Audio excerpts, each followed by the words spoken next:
Then this way someone can watch to do minutes, so.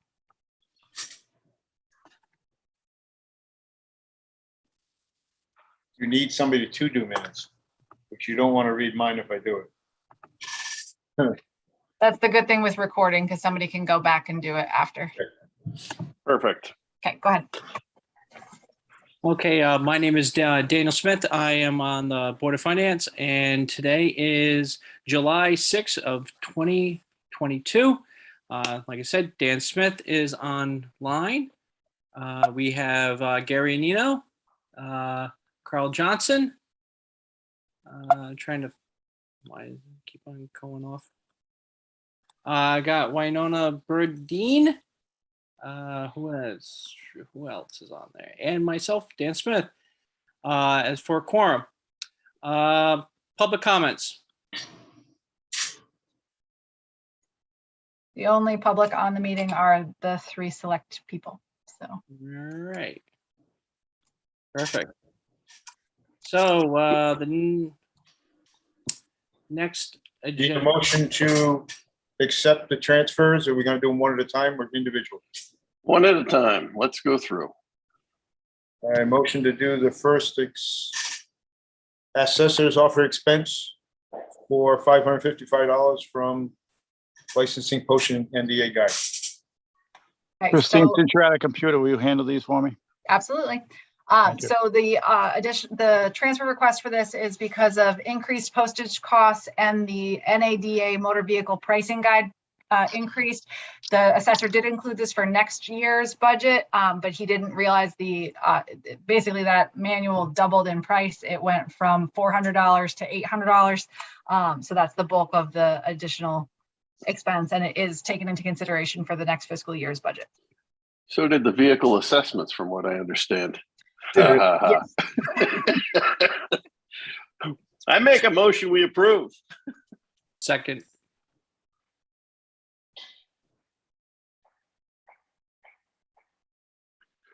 Is there any discussion? No?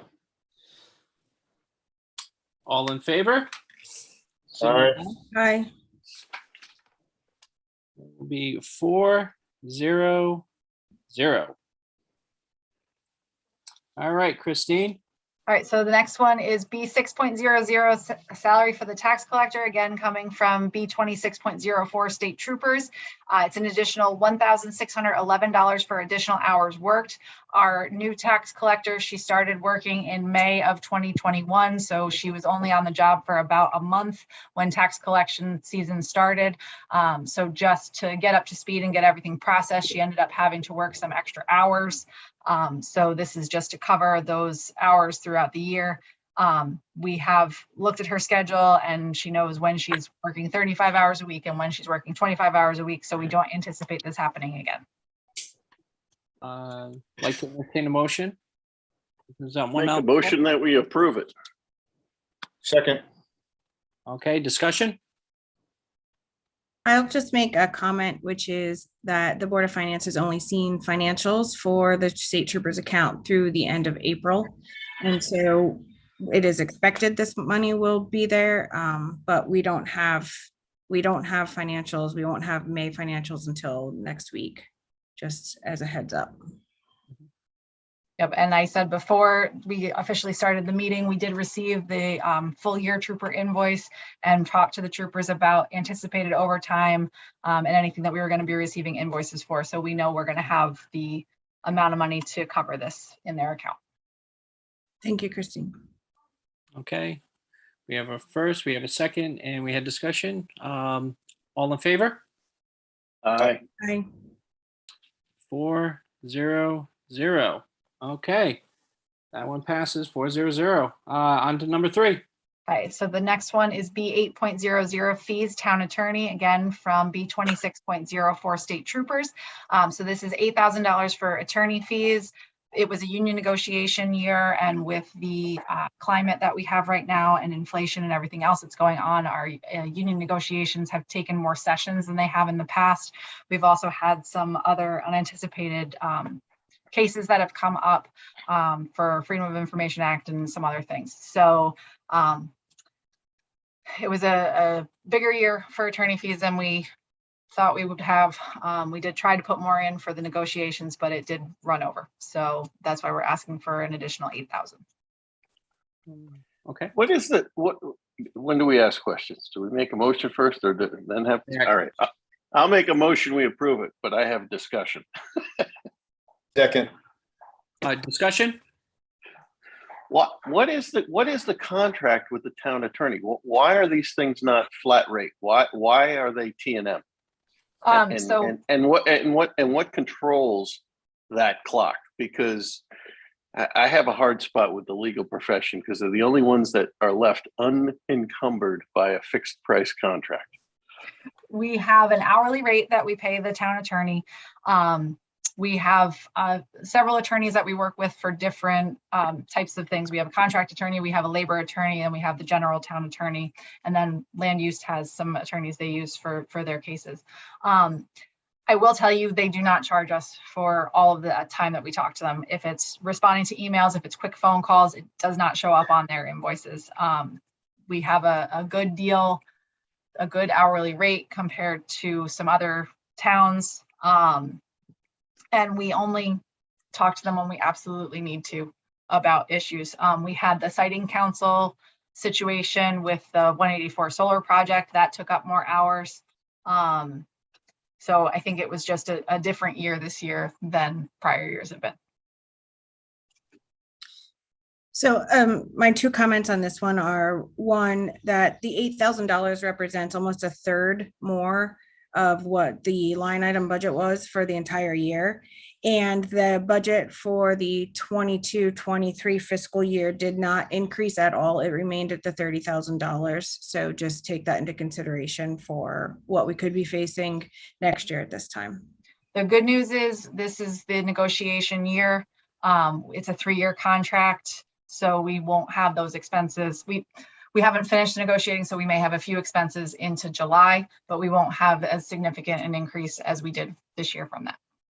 Is the contract for the town attorneys, for whatever their specialties are, is this competitively bid and on what basis? I mean, is it based on hourly rate?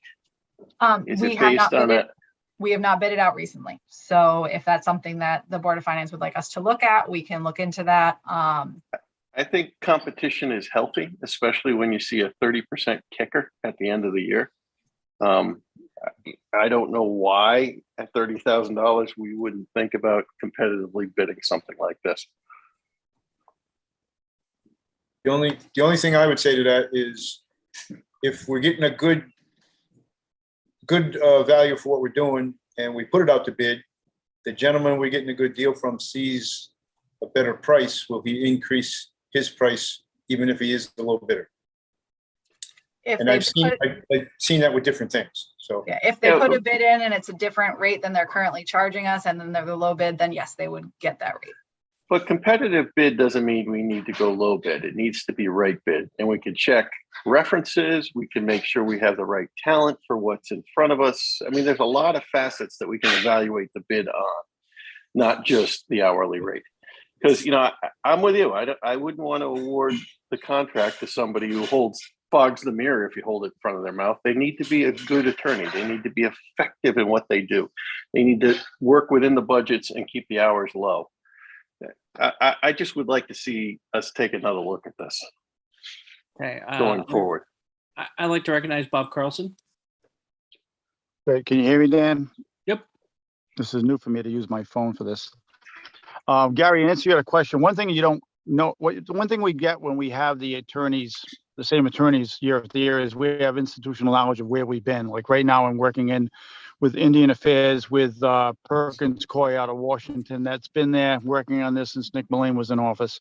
When I talk to Rob Avina or our labor attorney, Eileen, they know where we've been. They know the backstory. Sometimes if you get a new attorney, they have to do so much research to get to where they need to be, then you're paying for that time and that research. So that is a savings for us. When I talk to Rob Avina about Bon Appetito, we'll say, he already knows the backstory of when we bought Hewitt Farm and how that all went down. Somebody else wouldn't know that. So just take that in consideration, that institutional knowledge of where they've been is valuable to us. So now we don't have him doing the research that somebody else would have to, that just came in new. That's all. I get it, Bob, but competition is healthy. You know, Well, I think it is. I people- think it is peop- healthy. people that are in role for too long should be challenged, not in their desire to be there, but are they the right resource for what we're currently handling? So If the Board of Finance would recommend to us that they want us to go out to bid for the next time we go for a contract with the attorneys, we can do that. If that's what the way your board wants to go. Sitting in that chair, seeing what they know from previous first selectmen, they were there when Mike was there, they were there when Sean was there, and some of them were there when Nick was there. I don't have that knowledge. They have it because they know I was involved with you at Farm when it went down and all the particulars with it. So that's valuable to me to have someone that was there and knew that. But I agree with you, competition is important, but I think that knowledge is important also. I get it, but Bob, if we outsource our knowledge, if we don't have records of that stuff, shame on us. You know, they're providing a service. We own the outcomes. We own the interactions. We should have records of all that. So perhaps it's a twofold thing. We need to start keeping meeting minutes and notes so that if we decide to make a change, nothing gets dropped along the way. But anyway. I got you. No, I appreciate your comments. Okay, good conversation. Does anybody else have any comments concerning item 3?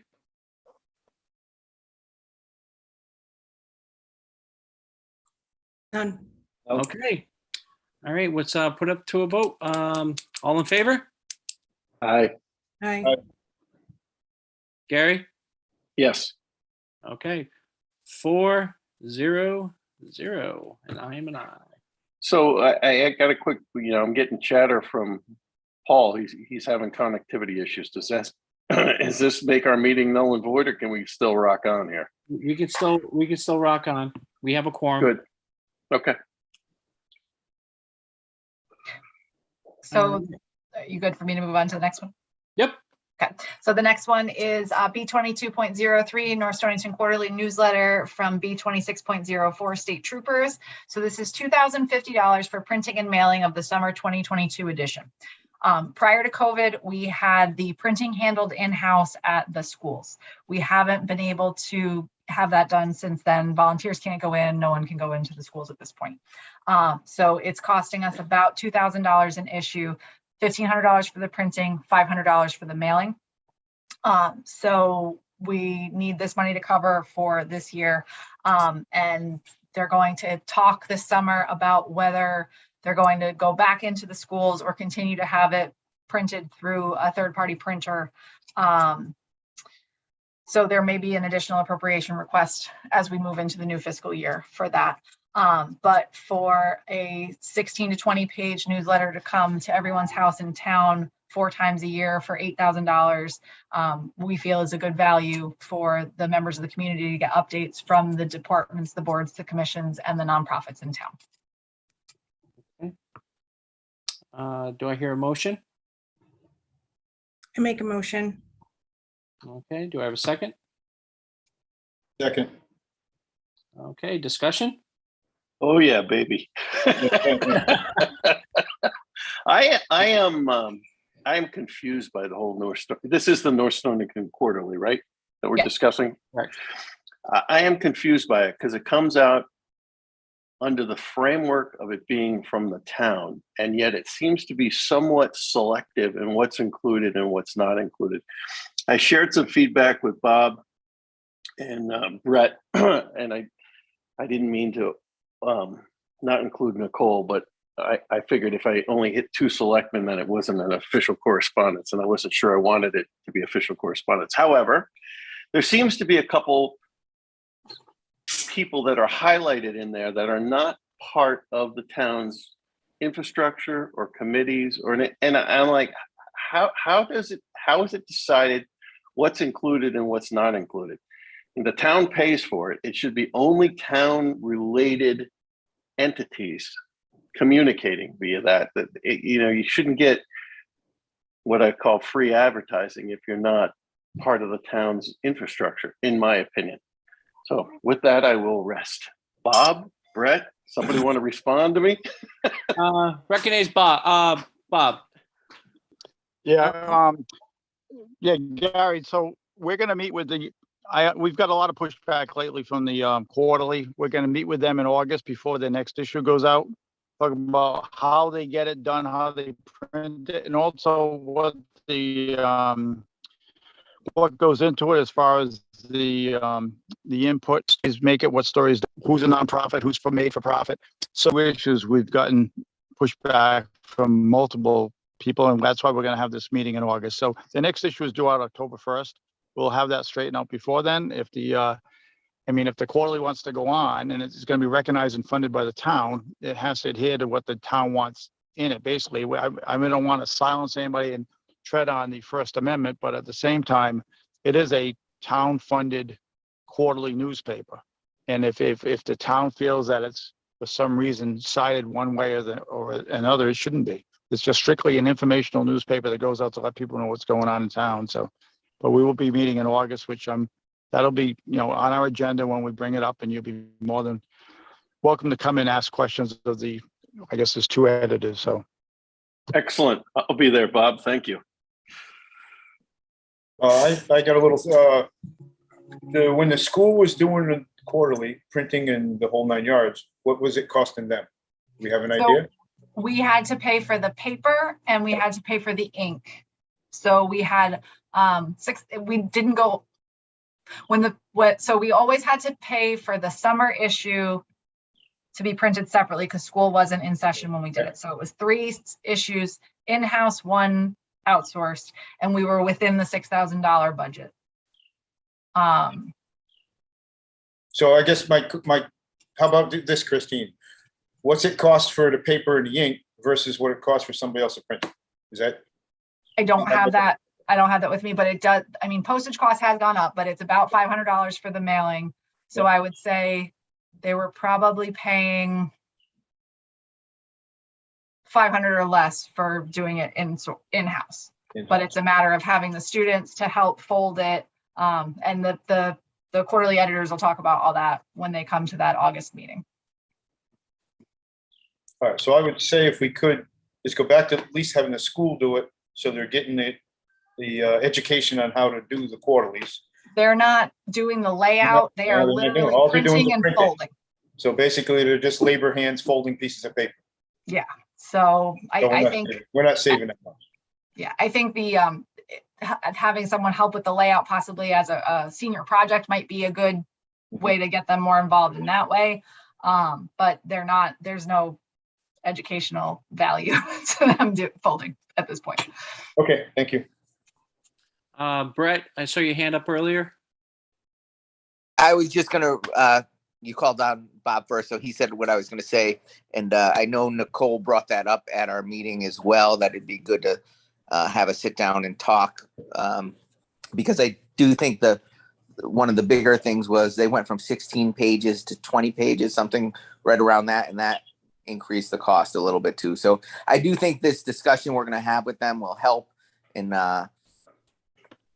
hopefully set us up for next year, because I think what came out of this was if we go this route, we're still going to be over budget next year too at the same pages, because we budgeted the exact same this year. So I do think we need to get it under control, and I'm looking forward to that meeting.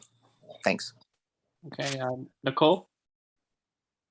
Yeah, one of the suggestions that had come up at our board meeting was online distribution. And it's interesting because we had just talked about that.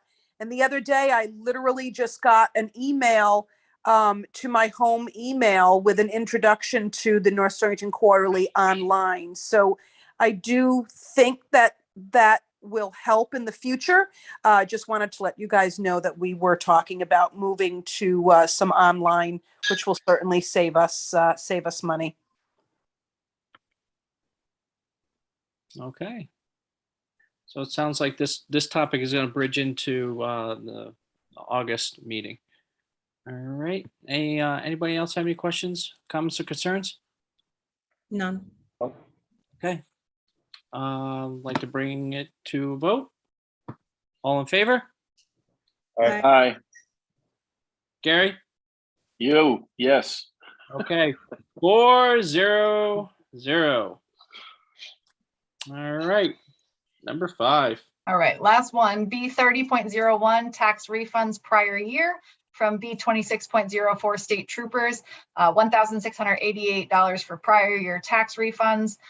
We cannot budget anything more than $1 in this line item because you are not supposed to anticipate tax refunds from a prior year, even though they happen every year. So this reflects all of the tax refunds from Grand List 2019 or prior that were approved by the Board of Selectmen through their meeting on the 28th. So this is the done number.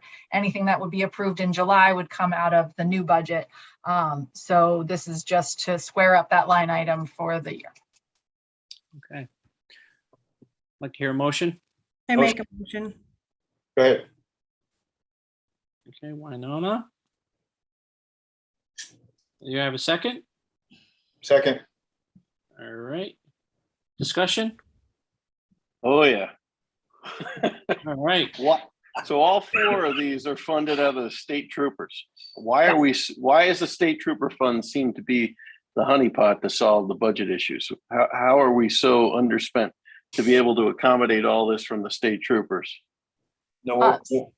So we are given a number by the state troopers office from the state of how much we are supposed to be spending on the troopers with their fringe for their, we have to pay for their salary, we have to pay for their fringe, we have to pay for their vehicles, and then we also pay for their overtime.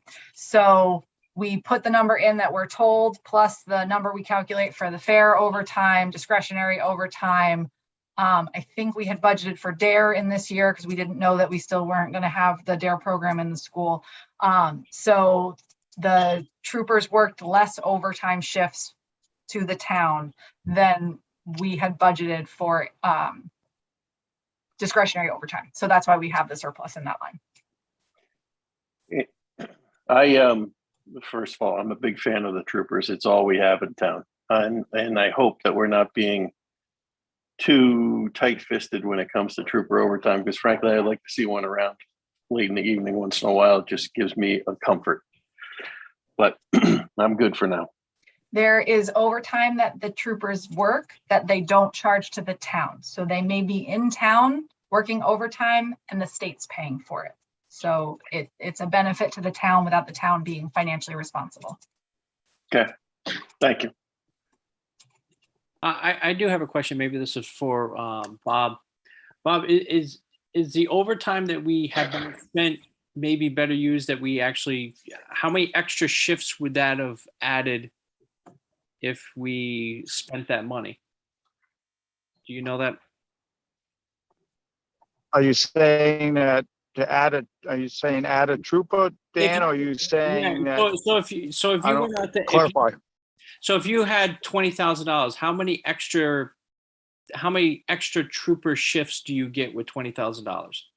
Oh, I don't know. It would be something we have to investigate with the troop. I wish I'd be guessing if I told you that number, so I'm not really sure.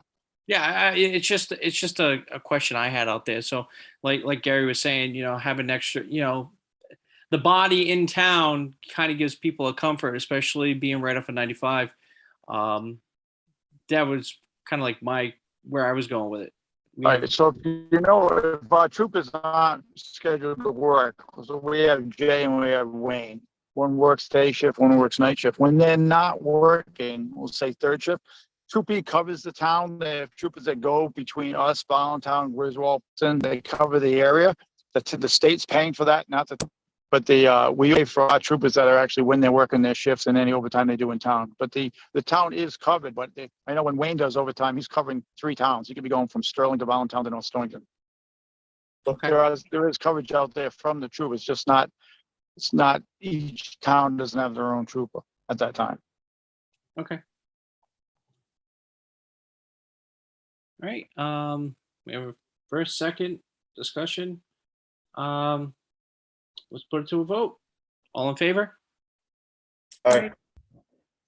All right, 4-0-0. All right. All right, so that pretty much ends everything that we need to vote on tonight, correct? Yep. All right, let's move to public comments. It's still all selectmen. I just want to say thanks, guys, for tuning in on this nice summer day to get this end of the year stuff done. We appreciate it. No problem. Yeah, I did what Brett just said. Thank you for getting together and having a quorum. We do appreciate it. Brett, are you on the boat? No, I'm good. Thank you. Okay, with Motion. nothing else- Motion. We have a second. Second, Second. So Gary, Carl, all in favor? Aye. Aye. Aye, 4-0-0. Okay, when's our next meeting? The next meeting isn't until July 20th. Woohoo. And so for whoever's doing the minutes, it is 7:29 when you adjourned, 7, just to make it easier for anybody. Yeah, I'm taking the minutes. Yeah, I'm kind of doing them. Okay. So, all right. All right, thank you guys again. Thank you very much, guys. later. Thanks. Good night.